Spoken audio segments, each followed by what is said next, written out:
K Mohan back to Beharbari সঁচাকৈ এটা সুখবৰ এবছৰ ধৰি কে মোহনক বেহাৰবাৰী আউটপোষ্টত সকলোৱে মিছ কৰিছিল তেখেতলোকৰ অভিনয় চাবলৈ সকলোৱে আগ্ৰহী আছিল কিন্তু এবছৰৰ পাছত পুনৰ কে মোহনক আপোনালোকে বেহাৰবাৰী আউটপোষ্টত দেখিবলৈ পাব কে মোহনৰ এই আগমনত বেহাৰবাৰী আউটপোষ্টৰ শুটিং সেটত দৃশ্যগ্ৰহণস্থলীত কেনে পৰিৱেশ তেওঁলোকৰ যি সহ অভিনেতা অভিনেত্ৰীসকল আছে তেওঁলোকে কি কব বিচাৰে আৰু এই সকল দেখিছে আপোনালোকে চিনাকি মুখ বেহাৰবাৰী আউটপোষ্টৰ চিনাকি মুখ জনপ্ৰিয় মুখ হিৰোইনদা আছে লগতে ঋষা আছে বিষ্ণু তৰা মাই আছে সীমা আছে সকলোবিলাকৰ পৰা আমি জানিবলৈ প্ৰয়াস কৰিম যে কে মোহন পুনৰবাৰ বেহাৰবাৰী আউটপোষ্টলৈ অহাৰ পাছত কেনেধৰণৰ অনুভূতি কেনেধৰণৰ পৰিকল্পনা আৰু এটা কথা উল্লেখ কৰিব বিচাৰিম যে 2025 বৰ্ষৰ জানুৱাৰীৰ মাহৰ পৰাই আপোনালোকে কে মোহনক পুনৰ বেহাৰবাৰী আউটপোষ্টত দেখিবলৈ পাব আমি জানিম পৰিচালক মনোজদাৰ মনৰ খবৰ আমি জানিম নাট্যক আমাৰ চিত্ৰনাট্যকাৰ আমাৰ পল্লৱদা আছে আমি সকলোবিলাক কথা তেওঁলোকৰ পৰা জানিবলৈ প্ৰয়াস কৰিম এতিয়া মই পূৰ্বে যাম মনোজদাৰ ওচৰলৈ মনোজদা যেহেতু কে মোহন বেক কৰিছে আৰু এবছৰৰ পাছত আপুনি আকৌ প্ৰস্তুত হ'ব লাগিব তেওঁলোকক যেনেধৰণে আপুনি পৰিচালনা কৰিছিল সেই পৰিচালনাৰ ভিত্তিত তেওঁলোকে অভিনয় কৰি ইমান জনপ্ৰিয়তা অৰ্জন কৰিলে আৰু বেহাৰবাৰী আউটপোষ্ট ভাৰতৰ ভিতৰতে আচলতে দ্বিতীয় বৃহত্তম এখন খণ্ড যি সৰ্বাধিক খণ্ড যি বহু বছৰ ধৰি চলি আছে বহুকেইটা খণ্ড পাৰ কৰিছে গতিকে কি ক'ব বিচাৰিব আপোনাৰ পৰিকল্পনা কেনেকুৱা ধৰণৰ খুবেই আমাৰ কাৰণে খুব ভাল কথা এটা আৰু ডাঙৰ কথাটো হ'ল যে গোটেই কথাটো যেহেতু গোটেই বেহাৰবাৰী এই নামটো বা এই চিৰিয়েলখন এটা সকলোৰে মানে সমূহীয়া এটা মানে এটা প্ৰচেষ্টাৰ ফল আচলতে বেহাৰবাৰী এটা নিৰ্দিষ্ট ধৰণৰ মই বা পল্লৱ বা ব্যক্তিগতভাৱে আমি কোনো একো নহয় এটা টিমৰ প্ৰচেষ্টা আৰু সেই টিমৰ প্ৰচেষ্টাটো থকাৰ কাৰণে গোটেই টিমটো এক হৈ থকাৰ কাৰণে আজিও বেহাৰবাৰী আউটপোষ্ট টেলিকাষ্ট হৈ আছে আৰু কে মোহন আকৌ আমাৰ মাজলৈ আহিছে মানে সেইটো নতুন এটা শক্তি আকৌ বেহাৰবাৰীৰ কাৰণে কাৰণ তেওঁলোক সিদ্ধাৰ্থ বা দীপজ্যোতি আমাৰ বেহাৰবাৰী মানে গোটেই প্ৰত্যেকজন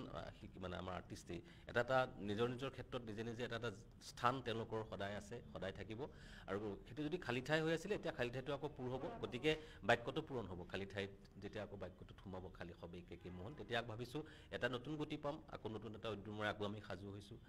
তেওঁলোকক লৈ পেলাইতো প্ৰত্যেককে লৈ যেতিয়া পৰিকল্পনা থাকেই তেওঁলোক যেহেতু আহিব তেতিয়া তেওঁলোকক লৈ আকৌ পৰিকল্পনা কৰিম তেনেকৈ আগবাঢ়ি যাম তেওঁলোক নাথাকোঁতেও কিন্তু আপুনি বেহাৰবাৰীখন খুব ধুনীয়াকৈ পৰিচালনা কৰি গৈছিল আৰু একেই ধাৰাৰে আচলতে জনপ্ৰিয়তা অৰ্জন কৰি আছে আকৌ এবাৰ কৈছোঁ যে ইয়াত কোনো মই বা কোনোবা ব্যক্তিগত কোনো কথাই নাহে ইয়াত গোটেই এটা টিমৰ প্ৰচেষ্টা এইটো অকল মই বা পল্লৱ আমি ব্যক্তিগতভাৱে একো কৰিব নোৱাৰোঁ এটা টিম আছে কাৰণে সদায় টিমে কামটো আগবঢ়াই লৈ যায় সেইটোৱে আশা কৰিম যে এনেকৈ যাতে আমি অনাগত দিনসমূহতো এটা টিম হৈ পেলাই কাম কৰি থাকিব পাৰোঁ খুব ধুনীয়া কাহিনী লিখে আৰু এটা সমাজক বাৰ্তা দিবলৈ সদায় প্ৰয়াস কৰি আহিছে আৰু বেহাৰবাৰী আউটপোষ্টৰ সেইটোৱে স্বকীয়তা গতিকে পল্লৱদা তেওঁলোকৰ আগমনত কি ক'ব মানে কি ক'ম সুখী বহুত বেছিয়ে সুখী অকল মই নহয় আমি গোটেই টিমটো গোটেই চেনেল প্ৰাগ ৰেঙনি আৰু গোটেই অসমবাসী আমাৰ শ্ৰদ্ধাৰ ৰাইজ সকলোৱে সুখী আৰু এটা বিশ্বাস আছিল যে কে মোহন আকৌ আমাৰ মাজলৈ আহিব অলপ ওলাই গৈছিল যেনেকৈ ঘৰৰ ল'ৰা অলপ দিন কিবা কামৰ কাৰণে বা ফুৰিবলৈ ওলাই যায় এদিন যে আহিব আমাৰ সকলোৱে বিশ্বাস আছিল আৰু আহিছে সঁচাকৈ খুব সুখী বিগত দিনকেইটাত খুব সুন্দৰ অভিনয়ে আচলতে সকলোকে মন্ত্ৰমুগ্ধ কৰিছে হিৰোইনদা আমাৰ সকলোৰে পৰিচিত জ্যেষ্ঠ অভিনেতা আৰু তেখেতে বেহাৰবাৰী আউটপোষ্টত এটা গুৰুত্বপূৰ্ণ চৰিত্ৰত অভিনয় কৰি আছে হিৰোইনদা কি ক'ব বিচাৰিব বেহাৰবাৰী আউটপোষ্টৰ জনপ্ৰিয়তা সদায় আছে সদায় থাকিব কে মোহন অৰ্থাৎ সিদ্ধাৰ্থদা আৰু দীপজ্যোতিদাৰ আগমনত পুনৰ এক আপোনালোকৰ শক্তি আচলতে আমাৰ ৰেঙনি চেনেলৰ প্ৰাগৰ লগতে বেহাৰবাৰী আউটপোষ্টৰ এক শক্তি আৰু ভাল লাগিছে অত্যন্ত সুখী মোহন দীপজ্যোতি আৰু কে সিদ্ধাৰ্থ শৰ্মা এই দুজন বলিষ্ঠ অভিনেতা বেহাৰবাৰী জন্মলগ্নৰ পৰাই দুজন আছিলে এইজন অভিনেতা আৰু তেওঁলোকৰ অভিনয়ত অসমৰ ৰাইজে যথেষ্ট সহায় দিছিলে অতি জনপ্ৰিয় মাজতে কিবা এটা কাৰণত তেওঁলোক আমাৰ পৰা অকণমান ক'ৰবাত যাবলগীয়া হৈছিলে এটা আকৌ যে ঘূৰি আহিব এই খবৰটোৱে আমাক সকলোকে উৎফুল্লিত কৰিছে গোটেই টিমটো এটা আচলতে এটা টিম বেহাৰবাৰী এটা টিম দুজন কেতিয়াবা নোহোৱা হ'লেও ঘৰৰ ল'ৰাটো যদি ঘৰত ঘূৰি নাহে অলপমান খালী লাগি থাকে তেনেকুৱা এটা খালী খালী হৈ আছে ঘৰলৈ উভতি আহিছে এতিয়া আকৌ ঘৰলৈ আহিছে যেতিয়া চবৰে মনত ফূৰ্তি আৰু ভৰ্তি ভৰ্তি হ'ব টীমটো আৰু শক্তিবান হ'ব বুলি আমাৰ বিশ্বাস আৰু আমি আশাবাদী সঁচা অৰ্থত ঘৰৰ ল'ৰা ঘৰলৈ উভতি আহিছে মই সীমাৰ ওচৰলৈ যাম সীমা কি ক'বা যে বেহাৰবাৰী আউটপোষ্টৰ শিল্পীসকলৰ মাজত ইমান একতা আছে আৰু ইমান আত্মীয়তা আছে যাৰ ফলত শ্বুটিংস্থলীত খুব সুন্দৰ পৰিৱেশৰ সৃষ্টি হয় আৰু যিয়ে আচলতে বেহাৰবাৰী আউটপোষ্টখন জনপ্ৰিয় কৰাত যথেষ্ট সহায় কৰিছে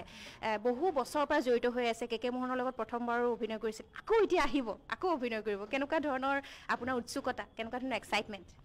বহুত বেছি এক্সাইটেড হৈ আছোঁ আৰু মানে ক'বই নালাগে আচলতে সকলোৱে কৈছে বহুত সুখী আমি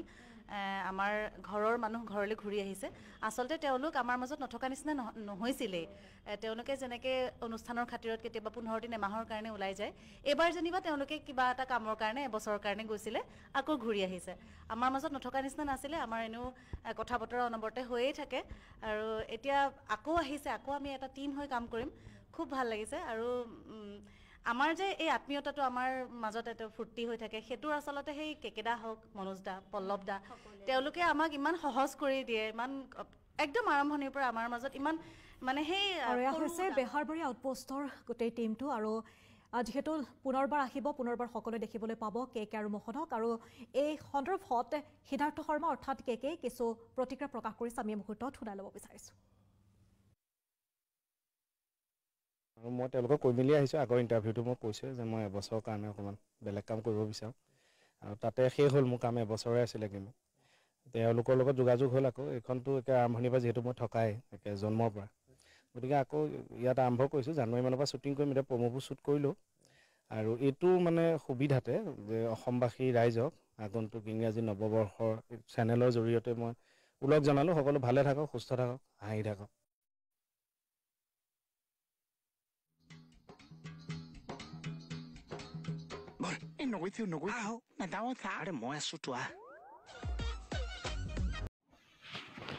সঁচাকৈ কে মোহনৰ অভিনয় চাই খুব ভাল লাগে ইমান ধুনীয়াকৈ কথাবিলাক কয় নিজে নাহাঁহে আনক হহুৱাই